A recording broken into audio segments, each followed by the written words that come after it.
Salam Hüseyin Tek kanalının dəyərli izləyiciləri. Bugün sizə mən short videolarından daha çox tanıyırsınız, amma ondan biraz kənara çıxmalı məcburiyyətindəyəm. Çünki mövzu daha genişdir. Yeni təqdim olunan Galaxy S26 haqqındadır. Bu model və gətirdiyi yenilər haqqında danışacağam. Uzatmadan videomuza keçək.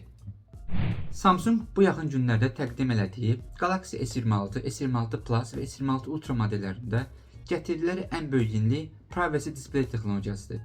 Bu texnologiya çoxlarımız da bildiyi kimi avtobusda, metroda telefonumuzun ekranını kənar izləyicilər olur. Yəni bilmirəm onları nə maraqlıdır orada oturub baxırlar. Yəni insan özü təbii ki narahat olur. Ancaq Samsung bu texnologiyanı öz daxili monitorlarında istifadə elədi. Yəni mənə görə bu böyük yenilikdir. Yəni çoxumuz kənardan görünməyin qarşısını almaq üçün ekrana qoruyucu şüşələri kənar görünməyən qoruyucu şüşələrdən istifadə edir. Ancaq artıq buna ehtiyac qalmır, çünki Samsungda artıq bu var.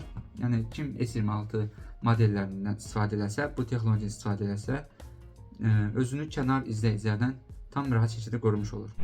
Dizayna gəldikdə isə əsasən Galaxy S26 Ultra modelində kənarlar biraz daha yuvarlaqlaşdırıldı. Hadi qalmışdım. Kənar çərçivələrdən danışırdım. Yəni bu kənar çərçivələr əvvəlki dizayna nəzərən daha da yuvarlaqlaşdırılıb. Necə? Material dəyişikliyi olub. Titandan alüminium keçiblər. Bunu niyə ediblər? Mən hələ də başa düşə bilmirəm. Bu texnologiyanı dəyişikliyi Apple-da, Apple iPhone 17 Pro modellərində də həyata keçirilmişdi. Samsung da niyə bu geri addım atdı? Hələ də başa düşə bilmirəm. Mənim fikrimcə titanium olsaydı daha yaxşı qalardı. Lakin yəqin ki bir bildikləri var ki alüminiuma keçiblər. Yəni bu alüminium o demək deyil, keyfiyyətsiz alüminiumdur. Yəni təyyarələrdə istifadə olunan keyfiyyətli alüminiumdan istifadə olunur. Yəqin ki bunun daha yüngül olması üçün bu alüminiuma keçid ediblər. Gələk telefonun əsas hissəsi ürəyinə. Yəni onun prosesoru. Samsung bu il S seriyasında Snapdragon'un 8 Elite Gen 5 prosesorundan istifadə edir. Yəni bu prosesor hal-hazırda telefonlarda istifadə olunan ən güclü prosesordur. Keçən ilki S25 seriyasına nəzərən 40% süni intellektdə daha da gücləndirilmiş həm süni intellekt, həm oyunlar, həm gündəlik proqramlar ağır, yüngül ümumi gətirsək 40% daha da sürətləndirilmə sözünü veriblər. Yəni göstəricilər bunu göstərir. Başqa bir önəmli bir məqam var, nəzərinizə çatdırım. Bu Snapdragon versiyası ancaq Amerika bazarı üçün satışa çıxarılacaq. S26 Ultra modeli bu keçərli deyil. Yəni həm qlobalda, həm də Amerikada Snapdragon versiyasından istifadə olunacaq. Lakin S26 sadə və S26 Plus modellərində Exynos 2600 prosesindən istifadə edəcəklər. Yəni qlobalda bu olacaq. Lakin Amerikada da S26 Ultra'da olduğu kimi hər iki modeldə də Snapdragon prosesindən istifadə edəcək. Yəni Exynos'a qayıtmaqları biraz pis oldu. Çünki Snapdragon olmağı daha da insana həm uzun ömürlü telefon cəhətdən daha yaxşıdır. Exynos biraz qızma problemləri olur deyə qlobala yenidən Exynos'a qayıtmaqları heç də yaxşı olmadı. Kameralara gəldikdə isə megapiksel olaraq keçənki modelinə eynidir, bir dəyişiklik olmayıb. 200 megapiksel çəkiş edir, lakin onun optikasında bir dəyişiklik olub, f1.4 diafraqmından istifadə edir. Bu nə deməkdir? Yəni gecə çəkişləri inanılmaz dərəcədə yaxşılaşdırılıb. Yəni gündüz çəkişləri ilə gecə çəkişləri demək olar ki eyni keyfiyyətə gəlib çatdırılıb.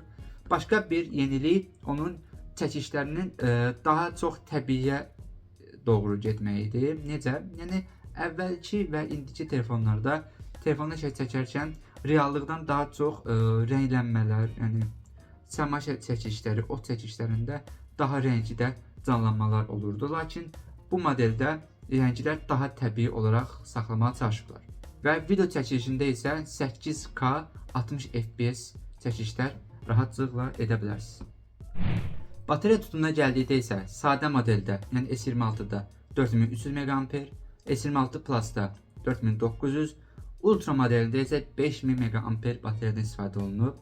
Lakin bateriya tutumunda kiçik dəyişiklik olsa da başqa bir böyük dəyişikliyi var. Bu da onun adapterinin şarj amperajıdır. Yəni artıq 60 Watt şarjla telefonu hardasa yarım saata 75%-ə çatdırmaq mümkün olur.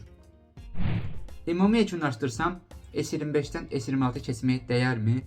Bu sizdə asılıdır. Əgər Privacy Display texnologiyası 60 watt sürətli şarj və çəkişlərdə gecə çəkişlərinin daha yaxşı və rənglərdə daha təbiiyə doğru getmələri sizin üçün önəmlidirsə, S25-dən S26-a keçmək elə də ciddi bir fərq sizə yaşatmayacaq. Yəni sanki S25-in S versiyası kimi, yəni biraz daha yaxşılaşdırılmış versiyası kimi sizdə təəssürat yaradacaq. Lakin ondan daha əvvəlki modellər işlədirsinizsə, məsəl üçün S23 və S24 də desək, hardasa artıq 2 ildir bu təqdim olunub.